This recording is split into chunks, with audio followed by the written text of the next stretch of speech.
ఎంతో పుణ్యం చేస్తే స్వర్గానికి వెళతామని మనం వింటూ ఉంటాం.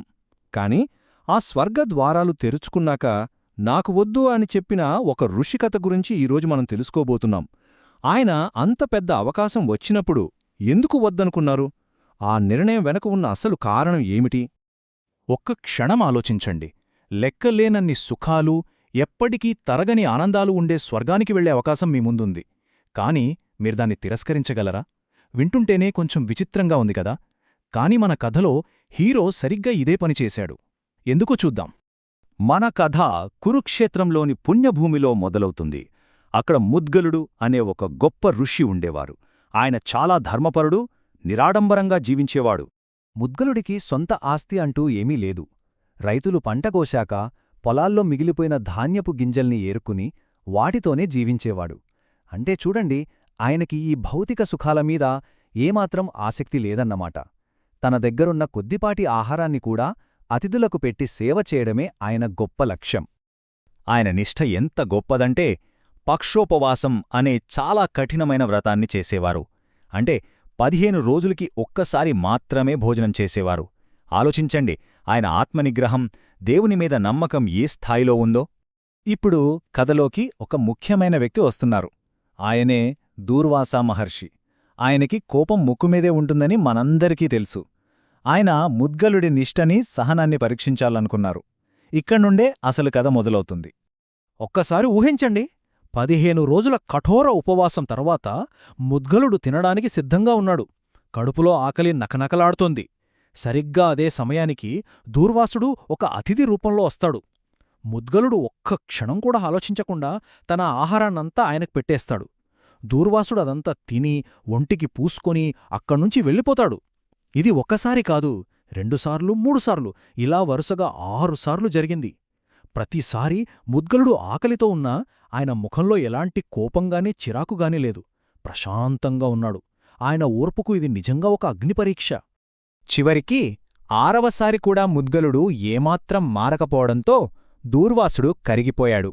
తన నిజరూపాన్ని చూపించి, ముద్గలా, నీ సహనం, నీ దానగుణం అమోఘం. నువ్వు ఆకలిని, కోపాన్ని అన్నింటినీ జయించావు. నువ్వు అసలైన పరీక్షలో నెగ్గావు అని మెచ్చుకున్నాడు. దూర్వాసుని ప్రశంస కేవలం మాటలతోనే ఆగిపోలేదు. దానితో పాటు ఒక దివ్యమైన బహుమతి కూడా వచ్చింది. ముద్గలుడి పుణ్యజీవితానికి అసలైన ప్రతిఫలం దక్కే సమయం వచ్చింది. ముద్గలుడు తన మానవ శరీరంతోనే నేరుగా స్వర్గానికి వెళ్ళొచ్చు అని దూర్వాసుడు వరమిచ్చాడు. ఇది మామూలు విషయం కాదు. అన్నట్టుగానే కొద్ది రోజులోనే స్వర్గం నుంచి ఒక దేవదూత దివ్యరథంతో ముద్గలుణ్ణి తీసుకెళ్లడానికి వచ్చాడు. అందరూ అనుకున్నారు, ఆహా, ముద్గలుడి తపస్సు ఫలించింది అని. కాని ఇక్కడే కథ ఊహించని మలుపు తీసుకుంది. ముద్గలుడు వెంటనే ఆ రథం ఎక్కలేదు. ఆయన కేవలం పుణ్యాత్ముడే కాదు, ఒక గొప్ప జ్ఞాని కూడా అని ఇక్కడ మనకర్థమవుతుంది. అందుకే ఆయన ఒక ప్రశ్న అడిగాడు. దేవదూతతో ముద్గలుడు ఎంతో వినయంగా ఇలా అడిగాడు, అయ్యా, స్వర్గానికి రావడం నా అదృష్టమే. కాని అక్కడికి వచ్చే ముందు అక్కడుండే మంచి ఏమిటో, చెడు ఏమిటో, అంటే సుఖాలతో పాటు లోపాలు కూడా ఏమైనా ఉన్నాయో దయచేసి చెప్పండి. అప్పుడు దేవదూత వివరించాడు. స్వర్గమంటే, ఆహా, అదొక అద్భుతమైన లోకం. అక్కడ ఆకలి, దప్పిక, బాధలు అస్సలుండవు. అంత ఆనందమే. అయితే ఒక పెద్ద చిక్కుంది.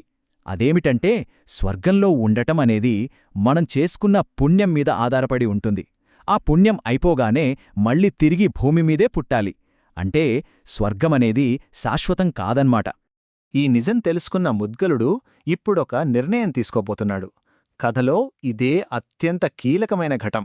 ఆయన అంతిమ లక్ష్యమేమిటో మనకి ఇప్పుడు అర్థమవుతోంది.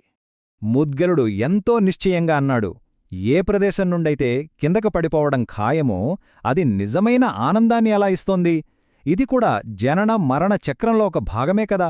నాకు ఇలాంటి తాత్కాలిక సుఖాల వద్దు.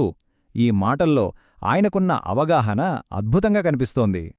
మరి ముద్గలుడు కోరుకున్నదేంటి? స్వర్గం కాదు, మోక్షం. మోక్షమంటే ఈ పుట్టుక, మరణం అనే చక్రం నుండి శాశ్వతంగా బయటపడటం. అది తాత్కాలిక ఆనందం కాదు, శాశ్వతమైన, పరిపూర్ణమైన స్థితి. అందుకే ముద్గలుడు ఆ దేవదూతలకు మర్యాదగా నమస్కరించి వారిని వెనక్కి పంపించేశాడు. తన సాధనను ఆపకుండా ధ్యానమార్గాన్ని ఎంచుకుని చివరికి ఆయన కోరుకున్న అంతిమ లక్ష్యమైన మోక్షాన్ని సాధించాడు.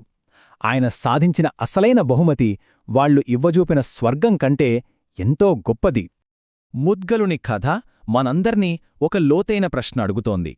మనం మన జీవితంలో ఇలాంటి తాత్కాలిక బహుమతుల కోసమే పాకులాడుతున్నామా, లేక శాశ్వతమైన తృప్తిని వెతుకుతున్నామా? ఇది ప్రతి ఒక్కరం ఆలోచించాల్సిన విషయం.